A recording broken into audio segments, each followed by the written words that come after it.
തന്നെ കാണാൻ എനിക്ക് താല്പര്യമുണ്ടല്ലോ, ഞാൻ മെസ്സേജ് അയച്ചല്ലോ. അതൊക്കെ ചുമ്മാ പറയുന്നല്ലേ.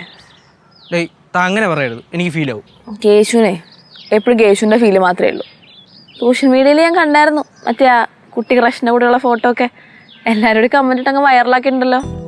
എടോ അത് ഞാനൊന്നും ഇട്ടൊന്നുമല്ല, എൻ്റെ കുറേ കൂട്ടുകാരന്മാരുണ്ട്. അവന്മാർക്ക് നമ്മുടെ ഈ കാര്യം ഞങ്ങളുടെ ഈ ഫ്രണ്ട്ഷിപ്പ് പണ്ട് പോലെ അറിയാവുന്നതാണ്. അപ്പം അങ്ങനെ അവന്മാരെടുത്തിട്ട് വൈറലാക്കിയതാണ് അവന്മാർ. ആയിക്കോട്ടെ, എന്തെങ്കിലുമൊക്കെ കാണിക്കേ, ഞാൻ ഒന്നിനുമില്ല. ഓ എനിക്ക് മനസ്സിലായി, സംഭവം മനസ്സിലായി, തൻ്റെ പ്രശ്നം എന്തരെന്ന്. എടോ ഒരൊറ്റ കാര്യം ഞാൻ ചോദിച്ചോട്ടെ, അലീന ഫ്രാൻസിസിനെ എൻ്റെ വീട്ടിലേക്ക് കൊണ്ടുവന്നത് ഞാനാണോ? കൊണ്ടുവന്നോണ്ടെന്താ, എനിക്കിതൊക്കെ അറിയാൻ പറ്റിയില്ലേ? ഇങ്ങനെ പറയരുത് കേട്ടോ. ഇങ്ങനെ പറഞ്ഞു കഴിഞ്ഞാൽ എനിക്ക് സങ്കടവും. അല്ല പിന്നെ എടോ, എല്ലാ മനുഷ്യരുടെയും ജീവിതത്തിൽ ചെറുപ്പത്തിൽ ഇങ്ങനത്തെ ഓരോരോ കുട്ടി ക്രഷോ അല്ലെങ്കിൽ ഫ്രണ്ട്ഷിപ്പോ ഉണ്ടാവും എന്നും പറഞ്ഞുകൊണ്ട് അതൊക്കെ ഇങ്ങനെ തലയിൽ ഇങ്ങനെ പൊക്കി വെച്ചോ അടിക്കൊണ്ട് നടക്കാൻ പാടില്ല. ചിരിച്ചങ്ങ് തള്ളണം. എന്നിട്ട് ചിരിച്ചു തള്ളണല്ലോ, വണ്ടടിച്ച് നിൽക്കണല്ലോ വേണ്ടത്. അത് ഞാനിങ്ങനെ അങ്ങനെ നിന്നപ്പോഴേ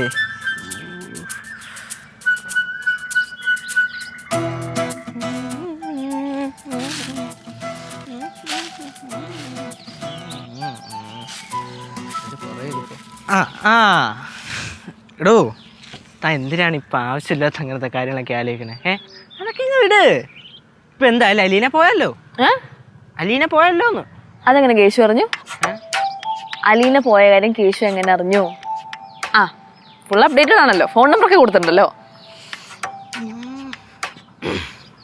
മെർലിനെ, താൻ ഇങ്ങനെ വെറുതെ എഴുതാപ്പുറം വായിക്കാൻ നിൽക്കരുത്.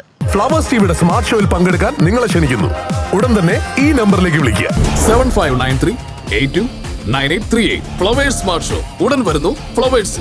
ഞാൻ ഒരു എഴുതാപ്പുറം വായിച്ചിട്ടില്ല. കേശുനോട് ഞാൻ ഒരു കാര്യം സീരിയസ് ആയിട്ട് പറയട്ടെ. ഞാൻ സീരിയസ് ആയിട്ട് തന്നെ പറയണത്. പോലെ സീരിയസ് ആയിട്ടൊന്നും കാര്യം പറയണ്ടെന്ന് പറഞ്ഞില്ലേ? ഇപ്പുറത്ത് സീരിയസ് ആയിട്ടുള്ള കാര്യം പറയാമെന്ന് പറഞ്ഞില്ലേ? പറഞ്ഞത് സീരിയസ് ആയിട്ട് പറയാൻ ഇത്രയേ ഉള്ളൂ.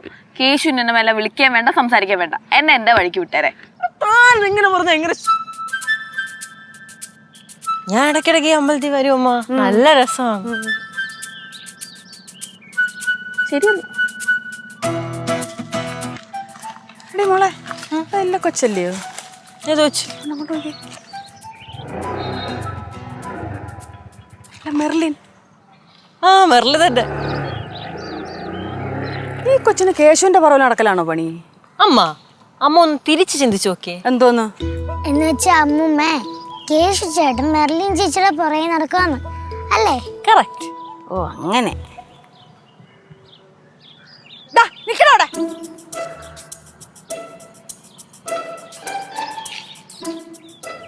നിങ്ങളൊക്കെ എവിടെ പോയിട്ട് വരുന്നു?